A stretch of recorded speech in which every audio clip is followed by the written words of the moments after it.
Alright, what we got here is a Ford 427, which is going to be the power plant for our 68 GT car. A lot of people will probably argue with you that Ford designed and built a 427 motor that was a big block back in the 60s. What this initially was built for was the NASCAR strip. Ended up being a little too much more power than what NASCAR would regulate, so they ended up putting them in a lot of boats, I think regular trucks, and did manufacture some cars with them. Did a 64 Thunderbolt that came off the showroom floor ready to go drag racing, front end fiberglass and such. What's so amazing about these blocks is you can tell this has got a screw and freeze plug, which you can do to any block. It carries a 4-bolt cross bolt main. This is the big brother to the 390 and the 428. 428 is a larger cubic inch, but can nowhere stand up against this motor here. But these cross bolt mains here, as you can see, as it comes through the side of the block, catches up to the main bearing caps that are sitting here on the bottom, and the crank actually sits up in the motor a little further than a standard crank does on a lot of Chevrolet and small block Ford stuff, and even your 429 and 460s. What we got in this block is what I call a soup bowl piston. What this does is this lowers our compression of our motor. When we lower our compression of our motor, we're actually going to put a turbo on it, which will increase our horsepower and get our compression ratio back to the same. You really don't want to build an engine with an 11:1 compression ratio and then go ahead and throw a turbo on it. You'll be blowing it up pretty quick. Just to the side of it is a set of dough heads that came off a 351 Windsor Mach 1. But those are just a set of heads that we're looking to do for Bill. What I got over here on the table is what we started doing. As you can tell right here, this hood, when we got this hood, there was no metal here. We built this metal and started filling it in and kind of beating it in. This is all brand new metal. It all looked like this right here. It was all rusted out, which is pretty typical of some of the Cougars, especially from up north. We've already finished this side over here. I got a little bit more welding to do right here on the back side, but for the most part this side is finished. I'm not exactly sure how all that grass got in there. And we've rebuilt the back side of this hood too. All this was rotted away. And we'll probably put a little filler in it so you'll never see these weld marks in here. On this other hood, on this other table, is another 67 or 68 hood. But this one had a scoop on it. But it had a handmade 69 Mach 1 replica scoop on it. What we're doing with this is we're coming back in and we're just going to patch the metal up. There won't be no filling or nothing done on this because we're going to make this a template for a shaker car and a template for a Ram air hood for a 67, 68 Cougar. And what we'll do is we'll make a patch panel that goes in there and then we'll just lay it out as it sits on the car.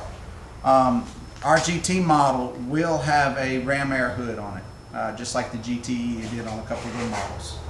I prefer the Ram air. We thought about the shaker. The shaker just looks a little small on that car.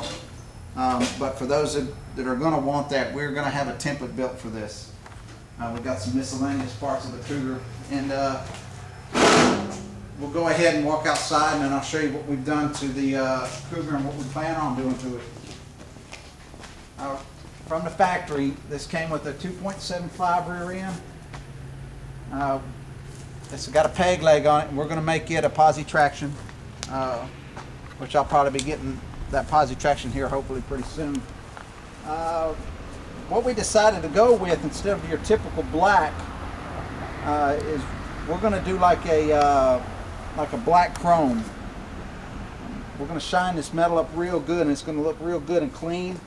And then we're going to shadow the actual the chrome look to it to make it look like it's going to be reflective, but it'll be shadowed. So if it gets a little dirt on or nothing, you ain't cleaning it every day and it looks terrible.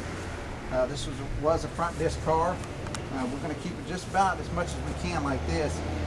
except that we may have jumped the front end an inch, just like Shelby did on his cars. This here is the patch panel that we were working on a couple days ago, and we've already done a video about this. And as you can tell, we've already thrown a coat of body filler on it, and it's getting pretty close. Like I said earlier, this had a little high spot in it, but that's almost gone now. But you can see as the metal shows, and it's not showing anywhere else, there's still a high spot. And it looks like we got a little one here and here, but that filler's working perfectly. We're not going to make it thick because I don't want no bonded out car. And what we're doing here on the back side is somebody's previous handiwork here. The work looked good. It's just not something I want. I want as much metal as possible in the car. And I'm sure it's going to be hard to see that on a 2D visualization. But that right here looks like the face of the moon. It's pretty ate up. It took a 7-inch grinder and a chisel to get that much Bondo out of there. And there's still a bunch of it in there. I'm still working on it. Inside the wheel hub in here has been bent in. So what we're going to do is probably try to bend it back out, and if we can't, it's going to be replaced. This car had air shocks on it, which is pretty neat. They had it tied into their the fuel system back here where your license plate is. You can just drop the door and your air gauge is in there to put your air shocks back in. Maybe something we go back with. I haven't really ultimately decided yet. We're looking around 560 horsepower, so we're going to have to beef up the rear end just a little bit, and whatever cool little things we got to take out to make that happen, that's something we're going to do. We got a 2-part gate valve that's going in, sort of run mufflers. You can press a button and it'll open up to a set of open headers, which will make it kind of like a sleeper. And the turbo, you really won't hear it a whole lot until you lay in it.